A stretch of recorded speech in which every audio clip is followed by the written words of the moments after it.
ಆತ್ಮೀಯ ವಿದ್ಯಾರ್ಥಿ ಮಿತ್ರರೇ, ಈ ಒಂದು ವಿಡಿಯೋದಲ್ಲಿ 2025-26ನೇ ಸಾಲಿನ ಟಾಟಾ ಕ್ಯಾಪಿಟಲ್ ಪಂಕ್ ಸ್ಕಾಲರ್ಶಿಪ್ಗೆ ಮೊಬೈಲ್ ಮೂಲಕ ಯಾವ ರೀತಿಯಾಗಿ ಅರ್ಜಿ ಸಲ್ಲಿಸುವುದು ಅಂತೇಳಿ ಸ್ಟೆಪ್ ಬೈ ಸ್ಟೆಪ್ ತಿಳಿಸ್ಕೊಡ್ತಾ ಇದ್ದೀನಿ. ನಾನು ಹೇಳುವಂತಹ ಪ್ರತಿಯೊಂದು ಮಾಹಿತಿಯನ್ನು ತಿಳಿದುಕೊಂಡು ನೀವು ಅರ್ಜಿಗಳನ್ನು ಸಲ್ಲಿಸಿದ್ದೇ ಆದಲ್ಲಿ 90% ಆಯ್ಕೆಯಾಗುವಂತಹ ಸಾಧ್ಯತೆ ಅತಿ ಹೆಚ್ಚಾಗಿರ್ತೈತಿ. ಆದ್ದರಿಂದ ವಿಡಿಯೋನ ಪೂರ್ತಿಯಾಗಿ ವೀಕ್ಷಣೆ ಮಾಡಿ ನಂತರ ನೀವು ಕೂಡ ನಿಮ್ಮ ಮೊಬೈಲ್ ಮೂಲಕ ಅತಿ ಸರಳವಾಗಿ ಅರ್ಜಿಗಳನ್ನು ಸಲ್ಲಿಸಿರಿ.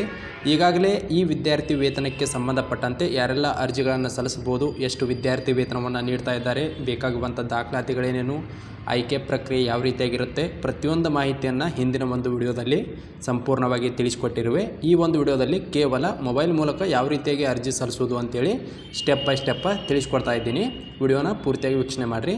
ಮೊದಲಿಗೆ ನೀವು ಬಡ್ಡಿ ಪೋರ್ ಸ್ಟಡಿ ಅವರ ಅಧಿಕೃತ ವೆಬ್ಸೈಟನ್ನು ಓಪನ್ ಮಾಡ್ಕೊಳ್ಬೇಕಾಗುತ್ತೆ. ಈಗಾಗಲೇ ಪ್ರತಿಯೊಬ್ಬರು ಕೂಡ HDFC ಸ್ಕಾಲರ್ಶಿಪ್ ಆಗಿರ್ಬೋದು, SBI ಸ್ಕಾಲರ್ಶಿಪ್ ಆಗಿರ್ಬೋದು, ಕೈಂಡ್ ಸರ್ಕಲ್ ಸ್ಕಾಲರ್ಶಿಪ್ ಆಗಿರ್ಬೋದು, ಆದಿತ್ಯ ಬಿರ್ಲಾ ಸ್ಕಾಲರ್ಶಿಪ್ ಆಗಿರ್ಬೋದು, ಹೀಗೆ ಅನೇಕ ವಿದ್ಯಾರ್ಥಿ ವೇತನಗಳಿಗೆ ಈಗಾಗಲೇ ಈ ವೆಬ್ಸೈಟ್ ಮೂಲಕ ಅರ್ಜಿಗಳನ್ನು ಸಲ್ಲಿಸಿದ್ದೀರಿ. ಅದೇ ರೀತಿಯಾಗಿ ಈ ವಿದ್ಯಾರ್ಥಿ ವೇತನಕ್ಕೂ ಕೂಡ ಅರ್ಜಿಗಳನ್ನು ಸಲ್ಲಿಸಬೇಕಾಗಿರುತ್ತೆ. ಜೊತೆಗೆ ಅನೇಕ ಜನ ವಿದ್ಯಾರ್ಥಿ ಮಿತ್ರರು ಅರ್ಜಿ ಸಲ್ಲಿಸುವಾಗ ಕೆಲವೊಂದಿಷ್ಟು ತಪ್ಪುಗಳನ್ನು ಮಾಡ್ತಾ ಇದ್ದೀರಿ. ಆ ತಪ್ಪುಗಳಿಂದ ನಿಮಗೆ ಈ ವೆಬ್ಸೈಟ್ ಮೂಲಕ ವಿದ್ಯಾರ್ಥಿ ವೇತನಗಳು ಬರ್ತಾ ಇಲ್ಲ. ಆದ್ದರಿಂದ ಈ ವಿಡಿಯೋದಲ್ಲಿ ಏನೆಲ್ಲ ತಪ್ಪುಗಳನ್ನು ಮಾಡ್ತಾ ಇದ್ದೀರಿ ಅವುಗಳನ್ನು ಯಾವ ರೀತಿಯಾಗಿ ಸರಿಪಡಿಸ್ಕೊಳ್ಬೇಕು ಅಂತೇಳಿ ತಿಳಿಸ್ಕೊಡ್ತಾ ಇದ್ದೀನಿ. ದಯವಿಟ್ಟು ವಿಡಿಯೋನ ಪೂರ್ತಿಯಾಗಿ ವೀಕ್ಷಣೆ ಮಾಡಿರಿ. ಮೊದಲಿಗೆ ನೀವು ಟಾಟಾ ಕ್ಯಾಪಿಟಲ್ ಅವರ ಅಧಿಕೃತ ಒಂದು ಪೋಸ್ಟರ್ ಕಾಣುತ್ತೆ, ಇದನ್ನು ಓಪನ್ ಮಾಡ್ಕೊಳ್ಬೇಕಾಗತ್ತೆ. ಬೇಕಾದರೆ ಈ ವೆಬ್ಸೈಟ್ ಲಿಂಕನ್ನು ಇದೇ ವಿಡಿಯೋ ಕೆಳಗೆ ಕೊಟ್ಟಿರ್ತೀನಿ, ಅಲ್ಲಿಂದ ನೇರವಾಗಿ ಕ್ಲಿಕ್ ಮಾಡ್ಕೊರಿ. ಈಗಾಗಲೇ ವೆಬ್ಸೈಟ್ನಲ್ಲಿ ನೀವೇನಾದರೂ ರಿಜಿಸ್ಟ್ರೇಷನ್ ಮಾಡ್ಕೊಂಡಿದ್ದರೆ ನೀವು ನಿಮ್ಮ ಮೊಬೈಲ್ ನಂಬರು ಅಥವಾ ಇಮೇಲ್ ID ಮತ್ತು ನೀವು ಕ್ರಿಯೇಟ್ ಮಾಡ್ಕೊಂಡಿರುವಂಥ ಪಾಸ್ವರ್ಡನ್ನು ಹಾಕ್ಕೊಂಡು ಲಾಗಿನ್ ಮಾಡ್ಕೊಳ್ಬೇಕಾಗತ್ತೆ. ಒಂದು ವೇಳೆ ನಿಮಗೇನು ಗೊತ್ತಿಲ್ಲ, ಹೊಸದಾಗಿ ರಿಜಿಸ್ಟ್ರೇಷನ್ ಮಾಡ್ಕೊಳ್ಬೇಕಾಗಿತ್ತಂದರೆ ಈಗಾಗಲೇ ಒಂದು ವಿಡಿಯೋ ಮಾಡಿದ್ದೀನಿ ಯಾವ ರೀತಿ ರಿಜಿಸ್ಟ್ರೇಷನ್ ಮಾಡ್ಕೊಳ್ಳೋದು ಅಂತೇಳಿ. ಆ ವಿಡಿಯೋನ ನೋಡಿ ರಿಜಿಸ್ಟ್ರೇಷನ್ ಮಾಡ್ಕೊಂಡ ನೀವು ಕೂಡ ಅಕೌಂಟನ್ನು ಕ್ರಿಯೇಟ್ ಮಾಡ್ಕೊಂಡ ನಂತರ ಲಾಗಿನ್ ಮಾಡಿಕೊಂಡು ಈ ಅಪ್ಲಿಕೇಶನ್ ಫಾರ್ಮೆಟ್ ಮೇಲೆ ಕ್ಲಿಕ್ ಮಾಡ್ಕೊರಿ. ಕ್ಲಿಕ್ ಮಾಡ್ಕೊಂಡ ತಕ್ಷಣ ಈ ರೀತಿಯಾದಂಥ ಪೇಜ್ ಓಪನ್ ಆಗುತ್ತೆ. ಇಲ್ಲಿ ಅನೇಕ ಜನ ವಿದ್ಯಾರ್ಥಿ ಮಿತ್ರರದು ಅಪ್ಲಿಕೇಶನ್ ಸಬ್ಮಿಟ್ ಆಗ್ತಾಯಿಲ್ಲ ಅಂತೇಳಿ ಬಹಳಷ್ಟು ವಿದ್ಯಾರ್ಥಿಗಳು ಕಮೆಂಟ್ ಬಾಕ್ಸಲ್ಲಿ ಕಮೆಂಟನ್ನು ಮಾಡ್ತಾಯಿದ್ರಿ. ಇದು ಒಂದೇ ವಿದ್ಯಾರ್ಥಿ ವೇತನ ಅಂತಲ್ಲ, ಅನೇಕ ಬೇರೆ ಬೇರೆ ವಿದ್ಯಾರ್ಥಿ ವೇತನಗಳಿಗೂ ಕೂಡ ಅರ್ಜಿಗಳನ್ನು ಸಲ್ಲಿಸುವಾಗ ನಮ್ಮ ಅಪ್ಲಿಕೇಶನ್ ತೆಗೆದುಕೊಳ್ತಾ ಇಲ್ಲ ಅಥವಾ ನಮ್ಮ ಎಜುಕೇಷನ್ ಡೀಟೇಲ್ಸ್ ಅಲ್ಲಿ ತೆಗೆದುಕೊಳ್ತಾ ಇಲ್ಲ ಅಂತ ಹೇಳ್ತಾ ಇದ್ರಿ. ಅದಕ್ಕೆ ಸಂಬಂಧಪಟ್ಟಂಥ ಮಾಹಿತಿ ಏನಂದ್ರೆ, ಇಲ್ಲಿ ಅನೇಕ ಜನ ಏನು ಮಾಡ್ತೀರಿ ಅಂದರೆ ಡೈರೆಕ್ಟ್ ಅಪ್ಲೈ ನೌ ಮೇಲೆ ಕ್ಲಿಕ್ ಮಾಡ್ಕೊಂಡ್ಬಿಡ್ತೀರಿ. ಇಲ್ಲಿ ತೋರಿಸ್ತಾ ನೋಡ್ರಿ, ಇಲ್ಲಿ ಡೈರೆಕ್ಟ್ ಏನು ಮಾಡ್ತೀರಂದ್ರೆ ಇವು ಓಪನ್ ಮಾಡ್ಕೊಂಡ ತಕ್ಷಣ ಇಲ್ಲಿ ಅಪ್ಲೈ ನೌ ಮೇಲೆ ಕ್ಲಿಕ್ ಮಾಡ್ಕೋತೀರಿ. ಆ ರೀತಿ ಮಾಡೋಕ್ಕೆ ಹೋಗಬೇಡ್ರಿ. ಯಾಕಂದ್ರೆ ಇಲ್ಲಿ ಮೊದಲಿಗೆ ನೀವು ಚೆಕ್ ಮಾಡ್ಕೋಬೇಕು ಈ ವಿದ್ಯಾರ್ಥಿ ವೇತನವನ್ನು ಯಾರಿಗೆ ನೀಡ್ತಾ ಇದ್ದಾರೆ, ಈ ಲಿಂಕ್ ಮೂಲಕ ಯಾವೆಲ್ಲ ವಿದ್ಯಾರ್ಥಿಗಳು ಅರ್ಜಿಗಳನ್ನು ಸಲ್ಲಿಸಬೇಕಂತೇಳಿ ಇಲ್ಲಿ ಆಲ್ರೆಡಿ ಮೇಲೆ ಮೆನ್ಷನ್ ಮಾಡಿರ್ತಾರೆ ಅವರು. ಈ ಲಿಂಕನ್ನು ನೀವೇನಾದರೂ ಕ್ಲಿಕ್ ಮಾಡ್ಕೊಂಡ್ರೆ, ನೀವು ಡಿಗ್ರಿ ಎಜುಕೇಷನ್ ಈ ಲಿಂಕನ್ನು ಕ್ಲಿಕ್ ಮಾಡ್ಕೊಂಡ್ರೆ ಕೇವಲ 11-12ನೇ ತರಗತಿ ಅಷ್ಟೇ ಓಪನ್ ಆಗುತ್ತೆ. ಅಲ್ಲಿ ಉಳಿದ ಡಿಗ್ರಿ ವಿದ್ಯಾರ್ಥಿಗಳು ಓಪನ್ ಆಗುವುದಿಲ್ಲ. ಆವಾಗ ನಮ್ಮ ಅಪ್ಲಿಕೇಶನ್ ತೊಗೊಳ್ತಾ ಇಲ್ಲ ಅಂತ ಹೇಳ್ತಿರಿ. ಆದರೆ ಈ ರೀತಿಯಾದಂಥ ತಪ್ಪುಗಳನ್ನು ಯಾವ ವಿದ್ಯಾರ್ಥಿಗಳು ಕೂಡ ಮಾಡೋಕ್ಕೆ ಹೋಗಬೇಡ್ರಿ. ಮೊದಲಿಗೆ ಇದು 11-12ನೇ ತರಗತಿ ವಿದ್ಯಾರ್ಥಿಗಳು ಇಲ್ಲಿ ಕ್ಲಿಕ್ ಮಾಡ್ಕೊಂಡು ಅಪ್ಲೈ ಮಾಡ್ಕೋಬೇಕು. ನೆಕ್ಸ್ಟ್ ಇಲ್ಲಿ ಡಿಗ್ರಿ, ಪಾಲಿಟೆಕ್ನಿಕ್ಕು, ಡಿಪ್ಲೊಮಾ, ITI ಓದ್ತಿರುವಂಥ ವಿದ್ಯಾರ್ಥಿಗಳು ಇಲ್ಲಿ ಕ್ಲಿಕ್ ಮಾಡ್ಕೋಬೇಕು ಸೆಕೆಂಡ್ ಲಿಂಕ್ ಮೇಲೆ. ಇಲ್ಲಿ ಥರ್ಡು ಉಳಿದ ಕೋರ್ಸ್ಗಳನ್ನು ಓದ್ತಿರುವಂಥ ವಿದ್ಯಾರ್ಥಿಗಳು ಕ್ಲಿಕ್ ಮಾಡ್ಕೊಳ್ಬೇಕಾಗುತ್ತೆ. ಈಗ ನಾನು ಡಿಗ್ರಿ ಜನರಲ್ ಗ್ರ್ಯಾಜುಯೇಷನ್ ಕೋರ್ಸ್ಗಳನ್ನು ಓದ್ತಿರುವಂಥ ವಿದ್ಯಾರ್ಥಿಗಳು ಅಥವಾ ಬೇರೆ ವಿದ್ಯಾರ್ಥಿಗಳಾದರೂ ಕೂಡ ಇದೇ ರೀತಿ ಸೇಮ್ ಅರ್ಜಿಗಳಿರುತ್ತೆ. ಪ್ರತಿಯೊಬ್ಬರು ಕೂಡ ಇದೇ ರೀತಿ ಅರ್ಜಿಗಳನ್ನು ಸಲ್ಲಿಸಿರಿ. ಅಪ್ಲೈ ನೌ ಮೇಲೆ ಕ್ಲಿಕ್ ಮಾಡ್ಕೊಳ್ಬೇಕು. ಇಲ್ಲಿ ಅಪ್ಲೈ ನೌ ಮೇಲೆ ಕ್ಲಿಕ್ ಮಾಡ್ಕೊಂಡ ತಕ್ಷಣ ನೆಕ್ಸ್ಟ್ ಪೇಜಿಗೆ ಓಪನ್ ಆಗುತ್ತೆ. ನೆಕ್ಸ್ಟ್ ಪೇಜಲ್ಲಿ ಪ್ರತಿಯೊಂದು ಡೀಟೇಲ್ಸನ್ನು ಕೊಟ್ಟಿದ್ದಾರೆ. ಈ ಎಲ್ಲ ಡೀಟೇಲ್ಸನ್ನು ನೀವೆಲ್ಲರೂ ಕೂಡ ಓದ್ಕೊಂಡು ಇಲ್ಲಿ ನೋಡ್ಬೋದು. ನಿಮ್ಮ ಹೆಸರು ಬಂದಿರುತ್ತೆ, ಆಲ್ರೆಡಿ ರಿಜಿಸ್ಟ್ರೇಷನ್ ಮಾಡ್ಕೊಂಡಿದ್ರೆ ಇಲ್ಲಿ ಸ್ಟಾರ್ಟ್ ಅಪ್ಲಿಕೇಶನ್ ಅಂತ ಕಾಣ್ತಾ ಇರ್ಬೋದು. ಇದ್ರ ಮೇಲೆ ನೀವೆಲ್ಲರೂ ಕೂಡ ಕ್ಲಿಕ್ ಮಾಡ್ಕೊಳ್ಬೇಕಾಗತ್ತೆ. ಕ್ಲಿಕ್ ಮಾಡ್ಕೊಂಡ ತಕ್ಷಣ ನೆಕ್ಸ್ಟ್ ಪೇಜಿಗೆ ಹೋಗುತ್ತೆ. ನೆಕ್ಸ್ಟ್ ಪೇಜಲ್ಲಿ ಎಲ್ಲ ಡೀಟೇಲ್ಸ್ ಕೂಡ ನೀವು ಕೇಳ್ತಾರೆ. ನೀವು 60ಕ್ಕಿಂತ ಹೆಚ್ಚಿನ ಅಂಕಗಳನ್ನು ಗಳಿಸಿದ್ದೀರಾ ಮತ್ತು ನೀವು 2.5 ಲಕ್ಷಕ್ಕಿಂತ ಕಡಿಮೆ ವಾರ್ಷಿಕ ಆದಾಯವನ್ನು ಹೊಂದಿದ್ದೀರಾ ಅಂತ ಕೇಳ್ತಾರೆ. ಅಲ್ಲೆಲ್ಲವೂ ಕೂಡ ಎಸ್ ಅಂತ ಟಿಕ್ ಮಾಡಿಕೊಂಡು ಎಲಿಜಿಬಿಲಿಟಿಯನ್ನು ಚೆಕ್ ಮಾಡ್ಕೊಂಡ ತಕ್ಷಣ ಇವರ್ ಎಲಿಜಿಬಲ್ ಅಂತ ಬಂದ ತಕ್ಷಣ ಈ ರೀತಿಯಾದಂಥ ಪೇಜ್ ಓಪನ್ ಆಗುತ್ತೆ. ಅಪ್ಲಿಕೇಶನ್ ಫಾರ್ಮೆಟು ನೋಡ್ಬೋದು. Tata capital Pankh scholarship program for general graduation, polytechnic, diploma, ITI students ಅಂತೇಳಿ. ಇಲ್ಲಿ ನೀವೇನಾದರೂ PUC ಮೇಲೆ ಕ್ಲಿಕ್ ಮಾಡ್ಕೊಂಡ್ರೆ ಇಲ್ಲಿ ಏನು ಕೇವಲ 11th 12th ಅಂತೇಳಿ ಮಾತ್ರ ಬಂದಿರುತ್ತೆ. ಆದ್ದರಿಂದ ಪ್ರತಿಯೊಂದು ಸರಿಯಾಗಿ ಚೆಕ್ ಮಾಡಿಕೊಂಡು ಅಪ್ಲಿಕೇಶನ್ ಫಾರ್ಮೆಟನ್ನು ಓಪನ್ ಮಾಡ್ಕೊರಿ. ನೆಕ್ಸ್ಟು ಓಪನ್ ಮಾಡ್ಕೊಂಡ ತಕ್ಷಣ ಇಲ್ಲಿ ನಿಮ್ಮ ಡೀಟೇಲ್ಸ್ ಎಲ್ಲವೂ ಕೂಡ ಬಂದಿರುತ್ತೆ. ಕೆಲವೊಂದಿಷ್ಟು ಡೀಟೇಲ್ಸ್ ಬಂದಿರುತ್ತೆ, ಕೆಲವೊಂದಿಷ್ಟು ಬಂದಿರುವುದಿಲ್ಲ. ನಿಮ್ಮ ಹೆಸರು ಬಂದಿರುತ್ತೆ, ನೀವು ಲಾಸ್ಟ್ ಹೆಸರು, ಇಮೇಲ್ ID ಮತ್ತು mobile number, WhatsApp number, date of birth, ಹಾಗೆ ನೀವು ಯಾವ ಕಾಸ್ಟ್ ಇದ್ದೀರಿ ಆ ಕಾಸ್ಟನ್ನು ಸೆಲೆಕ್ಟ್ ಮಾಡ್ಕೊಳ್ಳಿ. ಹಾಗೆ ಇಲ್ಲಿ ನಿಮ್ಮ ಆಧಾರ್ ಕಾರ್ಡ್ ನಂಬರನ್ನು ಎಂಟ್ರಿ ಮಾಡಿ. ಹಾಗೆ ಅಪಾರ ID ಇದ್ದರೆ ಅಪಾರ ID, ಇಲ್ಲಾಂದರೆ NA ಅಂತ ಬಿಡಿ, ಅದೇನೇನು ಅವಶ್ಯಕತೆ ಇರುವುದಿಲ್ಲ. ಮತ್ತು ನಿಮ್ಮ ಫ್ಯಾಮಿಲಿ ಇನ್ಕಮನ್ನು ಇಲ್ಲಿ ಎಂಟ್ರಿ ಮಾಡಬೇಕಾಗುತ್ತೆ. ಯಾರ್ದು ಕಡಿಮೆ ಫ್ಯಾಮಿಲಿ ಇನ್ಕಮ್ ಇದೆಯಲ್ಲ ಅಂಥವರಿಗೆ ಹೆಚ್ಚಿನ ಆದ್ಯತೆಯನ್ನು ಕೊಡ್ತಾ ಇದ್ದಾರೆ. ಇಲ್ಲಿ ಅನೇಕ ಜನ ವಿದ್ಯಾರ್ಥಿ ಮಿತ್ರರು ಏನು ಮಾಡ್ತಾ ಇದ್ದೀರಿ ಅಂದರೆ ನಿಮ್ಮ ಫ್ಯಾಮಿಲಿ ಇನ್ಕಮನ್ನು ಹಾಕ್ತಾ ಇದ್ದೀರಿ ಅಥವಾ ನೀವು ಯಾರು ಹೆಚ್ಚಿರುತ್ತಲ್ಲ ಅಂಥವರ ಫ್ಯಾಮಿಲಿ ಇನ್ಕಮನ್ನು ಹಾಕ್ತಾಯಿದ್ದೀರಿ. ಕೆಲವೊಂದಿಷ್ಟು ವಿದ್ಯಾರ್ಥಿಗಳದ್ದು ಮತ್ತು ಪಾಲಕರ ಫ್ಯಾಮಿಲಿ ಇನ್ಕಮ್ಮು ಕಡಿಮೆ ಕಡಿಮೆ ಇರುತ್ತೆ. ಯಾರ್ದು ಕಡಿಮೆ ಇದೆ ನೋಡಿ ಅಂತಹವರ ಇನ್ಕಮ್ ಬೇಸನ್ನು ಇಲ್ಲಿ ಅಟ್ಯಾಚ್ ಮಾಡಬೇಕು ಮತ್ತು ಆ ದಾಖಲೆಗಳನ್ನು ಇಲ್ಲಿ ಅಪ್ಲೋಡ್ ಮಾಡಬೇಕಾಗಿರುತ್ತೆ. ಅಂದರೆ ಗಳಿಸುವ ಸದಸ್ಯರು ಅಂದರೆ ನಿಮ್ಮ ಮನ್ಯಾಗ ಯಾರು ದುಡಿತಾ ಇರ್ತಾರಲ್ಲ ಅವರ ಫ್ಯಾಮಿಲಿ ಇನ್ಕಮನ್ನು ಇಲ್ಲಿ ನೀವು ಹಾಕಬೇಕಾಗಿರುತ್ತೆ. ನಿಮ್ಮದು ಅನೇಕ ಜನ ತಮ್ಮದು ಹಾಕ್ತಾ ಇರ್ತೀರಿ, ತಮ್ಮ ಆದಾಯ ಪ್ರಮಾಣ ಪತ್ರಗಳನ್ನು ಅಪ್ಲೋಡ್ ಮಾಡ್ತಾ ಇರ್ತೀರಿ. ಕಡಿಮೆ ಆದಾಯ ಇದ್ದರೆ ಅದನ್ನು ಅಪ್ಲೋಡ್ ಮಾಡಿರಿ, ಅಥವಾ ನಿಮ್ಮ ತಂದೆ ತಾಯಿ ಯಾರದು ಇನ್ಕಮ್ ಕಡಿಮೆ ಇದೆ ಅವ್ರದ್ದು ಅಪ್ಲೋಡ್ ಮಾಡಿರಿ. ಇಲ್ಲಿ ಅವ್ರದ್ದು ಅಪ್ಲೋಡ್ ಮಾಡಿ ನೆಕ್ಸ್ಟ್ ಪ್ರೊಸೆಸ್ಗೆ ಹೋಗಬೇಕಾಗತ್ತೆ. ನೆಕ್ಸ್ಟು ಇಲ್ಲಿ ನೀವು ಎಷ್ಟು ಜನ ಇದ್ದೀರಿ ಡೀಟೇಲ್ಸನ್ನು ಹಾಕಬೇಕು. ಹಾಗೆ ನಿಮ್ಮ ಪರ್ಮನೆಂಟ್ ಅಡ್ರೆಸ್ಸನ್ನು ಇಲ್ಲೆಲ್ಲವೂ ಹಾಕಬೇಕಾಗತ್ತೆ. ನಿಮ್ಮ ಸಿಟಿ ಆಗಿರ್ಬೋದು, ಪಿನ್ ಕೋಡ್ ಆಗಿರ್ಬೋದು. ಜೊತೆಗೆ ಇಲ್ಲಿ ನಿಮ್ಮ ಹೌಸು ಅಂದರೆ ನೀವು ಸ್ವಂತ ಮನೆಯಲ್ಲಿದ್ದೀರಾ ಅಥವಾ ಬಾಡಿಗೆ ಮನೆಯಲ್ಲಿದ್ದೀರಾ ಅಂತ ಕೇಳ್ತಾರೆ. ನೀವು ಸ್ವಂತ ಮನೆಯಲ್ಲಿದ್ದರೆ ಸ್ವಂತ ಮನೆ ಅಂತೇಳಿ ಸೆಲೆಕ್ಷನ್ ಮಾಡ್ಕೋಬೇಕಾಗತ್ತೆ. ಜೊತೆಗೆ ನಿಮ್ಮ ಪರ್ಮನೆಂಟ್ ಅಡ್ರೆಸ್ಸು 2 ಅಡ್ರೆಸ್ ಸೇಮ್ ಇದ್ದರೆ ಎಸ್ ಅಂತ ಕ್ಲಿಕ್ ಮಾಡ್ಕೊಳ್ಳಿ, ಇಲ್ಲಾಂದರೆ ನೋ ಅಂತ ಹಾಕ್ಕೊಂಡು ನೀವು ಪ್ರಸ್ತುತ ಯಾವ ವಿಳಾಸದಲ್ಲಿದ್ದೀರಿ ಅದನ್ನು ಡೀಟೇಲ್ಸನ್ನು ಇಲ್ಲಿ ಎಂಟ್ರಿ ಮಾಡ್ಕೋಬೇಕು. ಸೇವ್ ನೆಕ್ಸ್ಟ್ ಮೇಲೆ ಕ್ಲಿಕ್ ಮಾಡ್ಕೊಳ್ಬೇಕಾಗತ್ತೆ. ಸೇವ್ ಆ್ಯಂಡ್ ಕಂಟಿನ್ಯೂ ಮೇಲೆ ಕ್ಲಿಕ್ ಮಾಡ್ಕೊಂಡ ತಕ್ಷಣ ನೋಡ್ಬೋದು, ಸ್ವಲ್ಪ ವೇಟ್ ಮಾಡಿರಿ. ಓಕೆ, ಸೇವ್ ಆಯಿತು, ಡಾಟಾ ಸಕ್ಸಸ್ಫುಲಿ. ನೆಕ್ಸ್ಟ್ ಪೇಜಲ್ಲಿ ನೀವು ಗ್ರ್ಯಾಜುಯೇಷನ್ ಓದ್ತಾ ಇದ್ದರೆ 10ನೇ ತರಗತಿ ಡೀಟೇಲ್ಸು, 10ನೇ ತರಗತಿ ಡೀಟೇಲ್ಸು, 12ನೇ ತರಗತಿ ಡೀಟೇಲ್ಸು ಮತ್ತು ಗ್ರ್ಯಾಜುಯೇಷನ್ ಡೀಟೇಲ್ಸನ್ನು ಎಂಟ್ರಿ ಮಾಡಬೇಕಾಗತ್ತೆ. ಈಗ 10ನೇ ತರಗತಿ ಮೇಲೆ ಇಲ್ಲಿ ಕ್ಲಿಕ್ ಮಾಡ್ಕೊಂಡ ತಕ್ಷಣ ಇಲ್ಲಿ 10ನೇ ತರಗತಿ ಮೇಲೆ ಕ್ಲಿಕ್ ಮಾಡ್ಕೊಂಡ ತಕ್ಷಣ ನಿಮ್ಮ ಬೋರ್ಡನ್ನು ಕೇಳುತ್ತೆ. ಹಾಗೆ ಸ್ಕೂಲು ಗೌರ್ಮೆಂಟಾ ಅವ್ರ ಪ್ರೈವೇಟಾ ಅಂತ ಕೇಳುತ್ತೆ. ಕರ್ನಾಟಕ ಸ್ಟೇಟ್ ಹಾಕ್ಕೊಳ್ಬೇಕು ಮತ್ತು ಯಾವ ಡಿಸ್ಟ್ರಿಕ್ನಲ್ಲಿ ಆ ಸ್ಕೂಲ್ ಇತ್ತು ಅಂತೇಳಿ ಹಾಕೋಬೇಕಾಗತ್ತೆ. ಜೊತೆಗೆ ನಿಮ್ಮ ಸ್ಕೂಲ್ ನೇಮನ್ನು ಇಲ್ಲಿ ಎಂಟ್ರಿ ಮಾಡಬೇಕಾಗತ್ತೆ. ಹಾಗೆ ಪಾಸಿಂಗ್ ಇಯರು 10th ಇದು ಪಾಸಿಂಗ್ ಇಯರು. ಜೊತೆಗೆ ನಿಮ್ಮ ಇನ್ಕಮ್ ರೂಲ್ ನಂಬರ್ ಆಗಿರ್ಬೋದು, ಹಾಗೆ ನಿಮ್ಮ ಮಾರ್ಕ್ಸನ್ನು ಇಲ್ಲಿ ಎಂಟ್ರಿ ಮಾಡಬೇಕಾಗತ್ತೆ. ಇಲ್ಲಿ ಎಷ್ಟು ಮಾರ್ಕ್ಸ್ ತೊಗೊಂಡಿರ್ತೀರಿ ಹಾಗೆ ಟೋಟಲ್ ಎಷ್ಟು ಮಾರ್ಕ್ಸ್ ಸಿಗಿದೆ ಅದನ್ನು ಎಂಟ್ರಿ ಮಾಡ್ಕೊಂಡ ತಕ್ಷಣ ಆಟೋಮೆಟಿಕ್ಕಾಗಿ ನಿಮ್ಮ ಪರ್ಸೆಂಟೇಜು ಇಲ್ಲಿ ಬಂದಿರುತ್ತೆ. ಅದನ್ನು ನೋಡಿಕೊಂಡು ಸೇವ್ ಕಂಟಿನ್ಯೂ ಮೇಲೆ ಕ್ಲಿಕ್ ಮಾಡಿಕೊಂಡ್ರೆ ನೆಕ್ಸ್ಟ್ ಪೇಜ್ ಓಪನ್ ಆಗುತ್ತೆ. ಮತ್ತು ನೆಕ್ಸ್ಟು 12th ಮಾರ್ಕ್ಸನ್ನು ಡೀಟೇಲ್ಸನ್ನು ಎಂಟ್ರಿ ಮಾಡಬೇಕಾಗತ್ತೆ. ಇಲ್ಲೂ ಕೂಡ ಸೇಮ್ ಇರುತ್ತೆ.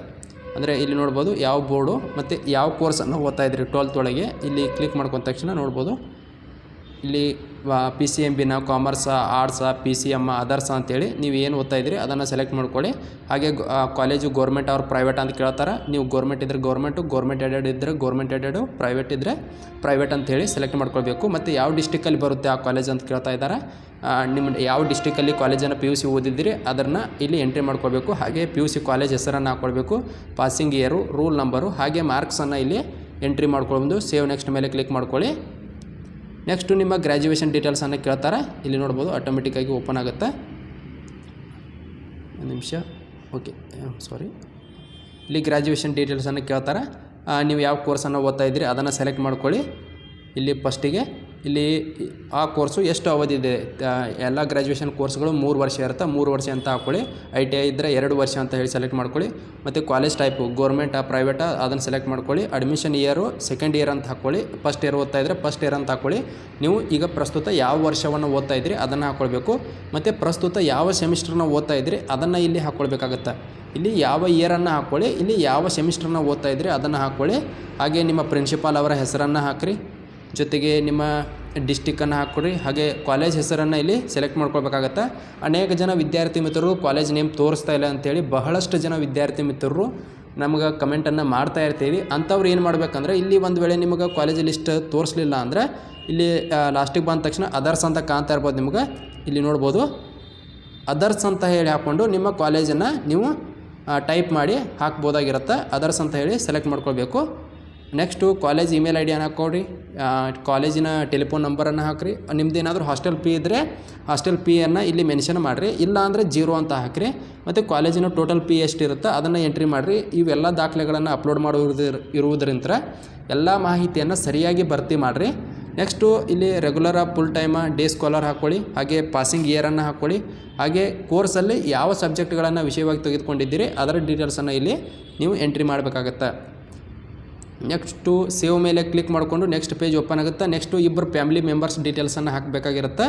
ಮೊದಲಿಗೆ ನಿಮ್ಮ ಫಾದರ್ದಾದರೂ ಹಾಕಿರಿ, ಮದರ್ದಾದರೂ ಹಾಕಿರಿ. ಸೆಕೆಂಡ್ ಒನ್ನಲ್ಲಿ ಕೂಡ ನಿಮ್ಮ ಫಾದರ್, ಮದರ್ ಅಥವಾ ನಿಮ್ಮ ಬ್ರದರ್ ಅಥವಾ ಸಿಸ್ಟರ್ ಯಾರಾದರೂ ಇದ್ದರೆ ಅವ್ರ ಡೀಟೇಲ್ಸನ್ನು ಹಾಕಿರಿ, ಅವ್ರ ಇನ್ಕಮನ್ನು ಹಾಕಿರಿ. ಇಲ್ಲಿ ಕೇವಲ ಏನು ಮಾಡಿರಿ ಅಂದರೆ ಒಬ್ಬರು ಇನ್ಕಮನ್ನು ಮಾತ್ರ ಹಾಕಿರಿ. ಅಂದರೆ ಇಲ್ಲಿ ನೋಡಿರಿ, ನಿಮ್ಮ ತಂದೆ ಏನಾದರೂ ಗಳಿಸ್ತಾ ಇದ್ದರೆ ನಿಮ್ಮ ತಂದೆಯವ್ರದ ಇನ್ಕಮನ್ನು ಹಾಕ್ಕೊಂಡು ಸೇವ್ ಮೇಲೆ ಕ್ಲಿಕ್ ಮಾಡ್ಕೊಳ್ಳಿ. ನೆಕ್ಸ್ಟ್ 2ನೇ ಸ್ಟೆಪ್ಪಲ್ಲಿ ನಿಮ್ಮ ಬ್ರದರ್ದು ಏನಾದರೂ ಹಾಕ್ತಾಯಿದ್ರೆ ಅಥವಾ ನಿಮ್ಮ ಮದರ್ದು ಏನಾದರೂ ಹಾಕ್ತಾಯಿದ್ರೆ ಅಲ್ಲಿ ಅಮೌಂಟನ್ನು ಹಾಕಿರಿ. ಇಲ್ಲಾಂದರೆ 0 ಅಂತ ಹೇಳಿ ಮೆನ್ಷನ್ ಮಾಡಿ ನೀವು ಸೇವ್ ನೆಕ್ಸ್ಟ್ ಮೇಲೆ ಕ್ಲಿಕ್ ಮಾಡ್ಕೊಳ್ಬೇಕು. ಕ್ಲಿಕ್ ಮಾಡ್ಕೊಂಡ ತಕ್ಷಣ ಮತ್ತೆ ನೆಕ್ಸ್ಟ್ ನೆಕ್ಸ್ಟ್ ಸ್ಟೆಪ್ಪಲ್ಲಿ ಡಾಕ್ಯುಮೆಂಟ್ಗಳನ್ನು ಅಪ್ಲೋಡ್ ಮಾಡಬೇಕಾಗಿರುತ್ತೆ. ನಿಮ್ಮ ಫೋಟೋ ಆಗಿರ್ಬೋದು, ಆಧಾರ್ ಕಾರ್ಡ್ ಆಗಿರ್ಬೋದು, ಇನ್ಕಮ್ ಪ್ರೂಫು ಈಗಾಗಲೇ ಹೇಳಿದಾಗೆ ಅಲ್ಲಿ ಯಾರ್ದು ಗಳಿಸುವ ಸದಸ್ಯರ ಇನ್ಕಮನ್ನು ಹಾಕಿರ್ತೀರಿ ಅವರ ಪ್ರಮಾಣ ಪತ್ರವನ್ನು ಇಲ್ಲಿ ನೀವು ಅಪ್ಲೋಡ್ ಮಾಡಬೇಕು. ಅಂದಾಗ ಮಾತ್ರ ನೀವು ಶಾರ್ಟ್ ಲಿಸ್ಟ್ ಆಗುವಂಥ ಸಾಧ್ಯತೆ ಅತಿ ಹೆಚ್ಚಾಗಿರ್ತೈತಿ. ದಯವಿಟ್ಟು ಅಂತಹ ದಾಖಲೆಯನ್ನು ಮಾತ್ರ ಅಪ್ಲೋಡ್ ಮಾಡಿರಿ. ಇನ್ನು ಸೆಕೆಂಡ್ PUC ಮಾರ್ಕ್ಸ್ ಕಾರ್ಡ್ ಆಗಿರ್ಬೋದು, ಸೆಮಿಸ್ಟರ್ಗಳ ಮಾರ್ಕ್ಸ್ ಕಾರ್ಡ್ ಆಗಿರ್ಬೋದು, ಅಕಾಡೆಮಿಕ್ ಇಯರ್ ಪಿ ರಿಸಿಪ್ಟ್ಗಳನ್ನು ಅಪ್ಲೋಡ್ ಮಾಡಿರಿ. ಹಾಗೆ ಕಾಲೇಜಿನ ID ಕಾರ್ಡ್ ಇದ್ದರೆ ID ಕಾರ್ಡನ್ನು, ಬೋನಫೈಡ್ ಸರ್ಟಿಫಿಕೇಟ್ ಇದ್ದರೆ ಸರ್ಟಿಫಿಕೇಟನ್ನು ಅಥವಾ ಕಾಲೇಜಿನ ಅಡ್ಮಿಷನ್ ಪ್ರೂಫ್ ಇದ್ದರೂ ಕೂಡ ಅಪ್ಲೋಡ್ ಮಾಡಿರಿ. ಜೊತೆಗೆ ನಿಮ್ಮ ಪಿ ರಿಸಿಪ್ಟ್ ಆಗಿರ್ಬೋದು, ಬ್ಯಾಂಕ್ ಪಾಸ್ಬುಕ್ ಆಗಿರ್ಬೋದು, ಕಾಸ್ಟ್ ಸರ್ಟಿಫಿಕೇಟ್ ಆಗಿರ್ಬೋದು, ಜೊತೆಗೆ ನಿಮ್ಮ ಮನೆಯ ಫೋಟೋ ಇದ್ದರೆ ಹಾಕ್ಬೋದು. ಇಲ್ಲಾಂದರೆ ನಿಮ್ಮ ಫೋಟೋನ ಇಲ್ಲಿ ಅಪ್ಲೋಡ್ ಮಾಡಿರಿ, ಯಾವುದೇ ರೀತಿ ತೊಂದರೆ ಇಲ್ಲ. ನಿಮ್ಮ ಫೋಟೋನ ಅಪ್ಲೋಡ್ ಮಾಡಿ ಸೇವ್ ಕಂಟಿನ್ಯೂ ಮೇಲೆ ಕ್ಲಿಕ್ ಮಾಡ್ಕೊಂಡು ನೆಕ್ಸ್ಟ್ ಇಬ್ಬರು ರೆಫರೆನ್ಸ್ ನಂಬರ್ ಡೀಟೇಲ್ಸ್ ಕೇಳುತ್ತೆ. ಇಬ್ಬರದು ನಿಮ್ಮ ಬ್ರದರ್ ಸಿಸ್ಟರ್ ಯಾರಾದರೂ ಇದ್ದರೆ ಅಲ್ಲಿ ಮೇಲೆ ಕೊಟ್ಟಿರ್ತೀರಲ್ಲ ಅವರನ್ನು ಹೊರತುಪಡಿಸಿ, ಅಂದರೆ ಗಳಿಸುವ ಸದಸ್ಯರು ಇಬ್ಬರನ್ನ ಯಾರು ಕೊಟ್ಟಿರ್ತೀರಲ್ಲ ಅವರನ್ನು ಹೊರತುಪಡಿಸಿ ಇಬ್ಬರದ ಡೀಟೇಲ್ಸನ್ನು ಇಲ್ಲಿ ಎಂಟ್ರಿ ಮಾಡಬೇಕಾಗತ್ತೆ. ಅವ್ರ ಹೆಸರು, ಅವ್ರ ಮೊಬೈಲ್ ನಂಬರು ಮತ್ತು ಅವ್ರ ರಿಲೇಷನು, ಅವ್ರ ಹೆಸರು, ಅವ್ರ ಮೊಬೈಲ್ ನಂಬರ್, ರಿಲೇಷನ್ ಅಂತೇಳಿ 2 ಡೀಟೇಲ್ಸನ್ನು ಎಂಟ್ರಿ ಮಾಡಬೇಕು ಇಬ್ಬರ ಜನರದ. ನೆಕ್ಸ್ಟು ಬ್ಯಾಂಕ್ ಡೀಟೇಲ್ಸನ್ನು ಹಾಕಬೇಕಾಗತ್ತೆ. ಬ್ಯಾಂಕ್ ಡೀಟೇಲ್ಸನ್ನು ಕರೆಕ್ಟಾಗಿ ಹಾಕಿರಿ. ನಿಮ್ಮ ಅಕೌಂಟ್ ಹೋಲ್ಡರ್ ನೇಮು ಅಂದರೆ ನಿಮ್ಮ ಹೆಸರು, ಅಕೌಂಟ್ ನಂಬರು, IFSC ಕೋಡು. IFSC ಕೋಡ್ ಹಾಕಿದ ತಕ್ಷಣ ನಿಮ್ಮ ಬ್ಯಾಂಕ್ ಡೀಟೇಲ್ಸು ಆಟೋಮೆಟಿಕ್ಕಾಗಿ ಬಂದುಬಿಡುತ್ತೆ, ಯಾವ ಬ್ಯಾಂಕು ಯಾವ ಬ್ರ್ಯಾಂಚ್ ಅಂತೇಳಿ. ಅದನ್ನು ಸೇವ್ ಕಂಟಿನ್ಯೂ ಮೇಲೆ ಕ್ಲಿಕ್ ಮಾಡ್ಕೊಳ್ಳಿ. ಇನ್ನು ಕೊನೆಯ ಸ್ಟೆಪ್ಪು, ಅನೇಕ ಜನ ಕೇಳ್ತಾ ಇರ್ತೀರಿ, ಕೊನೆಯ ಸ್ಟೆಪ್ಪಲ್ಲಿ ಕ್ವಶನ್ಗಳನ್ನು ಕೇಳ್ತಾರೆ, ನಾವು ಯಾವ ರೀತಿ ಉತ್ತರ ಕೊಡೋದ್ರಿ ಅಂತೇಳಿ ಈ ವಿಡಿಯೋದಲ್ಲಿ ಸ್ಪಷ್ಟತೆಯನ್ನು ಕೊಡ್ತೀನಿ. ಕೊನೆಯ ಸ್ಟೆಪ್ಪಲ್ಲಿ ಕೆಲವೊಂದಿಷ್ಟು ಇಲ್ಲಿ ಪ್ರಶ್ನೆಗಳನ್ನು ಕೇಳ್ತಾ ಇರ್ತಾರೆ. ಕೆಲವೊಂದಿಷ್ಟು ಪ್ರಶ್ನೆಗಳನ್ನು ಕೇಳ್ತಾ ಇರ್ತಾರೆ. ಒಂದು ನಿಮಿಷ. ಅನೇಕ ಜನ ಪಾಪ ಈ ಪ್ರಶ್ನೆಗಳಿಗೆ ಸರಿಯಾಗಿ ಮಾಹಿತಿಯನ್ನು ನೀಡದೇ ಇರುವುದರಂತರವೂ ಕೂಡ ನೀವು ಆಯ್ಕೆಯಾಗುವಂಥ ಸಾಧ್ಯತೆ ಕಡಿಮೆ ಇರುತ್ತೆ. ಇಲ್ಲಿ ಪ್ರಶ್ನೆಗಳನ್ನು ವಿವಿಧ ರೀತಿಗಳಲ್ಲಿ ಕೇಳ್ತಾ ಇದ್ದಾರೆ. ಮೊದಲನೇ ಪ್ರಶ್ನೆ ಬಂದುಬಿಟ್ಟು ನಿಮ್ಮ ವೃತ್ತಿ ಜೀವನದ ಆಕಾಂಕ್ಷೆಗಳು ಏನು ಅಂತ ಕೇಳ್ತಾ ಇದ್ದಾರೆ. ಈಗ ಉದಾಹರಣೆಗಾಗಿ ಹೇಳುವುದಾದ್ರೆ, ನೀವೇನಾದರೂ ಡಿಗ್ರಿಯಲ್ಲಿ BA ಓದ್ತಾ ಇದ್ದರೆ ನೀವು ಏನಂತ ಹಾಕ್ಬೋದು? ಎಕ್ಸಾಂಪಲ್ ಆಗಿ ಹೇಳ್ತಾ ಇದ್ದೀನಿ ನಾನು 10ನೇ ತರಗತಿಯಲ್ಲಿ 90% ಹೆಚ್ಚಿನ ಅಂಕಗಳನ್ನು ಗಳಿಸಿದ್ದೇನೆ. 12ನೇ ತರಗತಿಯಲ್ಲಿ 85% ಹೆಚ್ಚಿನ ಅಂಕಗಳನ್ನು ಗಳಿಸಿದ್ದೇನೆ. ಮುಂದೆ ಪದವಿಯಲ್ಲಿ ಕಲಾ ವಿಭಾಗವನ್ನು ಆಯ್ಕೆ ಮಾಡಿಕೊಂಡು ಪದವಿ ಜೊತೆಗೆ ಸ್ಪರ್ಧಾತ್ಮಕ ಪರೀಕ್ಷೆಗಳಿಗೆ ತಯಾರಿ ನಡೆಸುತ್ತಾ ಮುಂದೆ ಭಾರತೀಯ ನಾಗರಿಕ ಸಂಹಿತೆ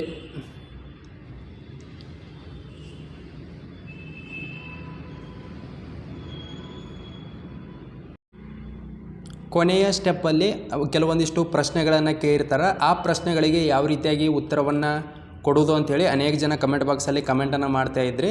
ಈ ವಿಡಿಯೋದಲ್ಲಿ ಎಕ್ಸಾಂಪಲ್ ಆಗಿ ನಾನು ನಿಮಗೆ ಮಾಹಿತಿಯನ್ನು ಕೊಡ್ತೀನಿ. ಮೊದಲನೇ ಒಂದು ಪ್ರಶ್ನೆಯನ್ನು ಕೇಳಿದ್ದಾರೆ, ಏನಂದ್ರೆ ನಿಮ್ಮ ವೃತ್ತಿ ಜೀವನದ ಆಕಾಂಕ್ಷೆಗಳೇನು ಅಂಥೇಳಿ.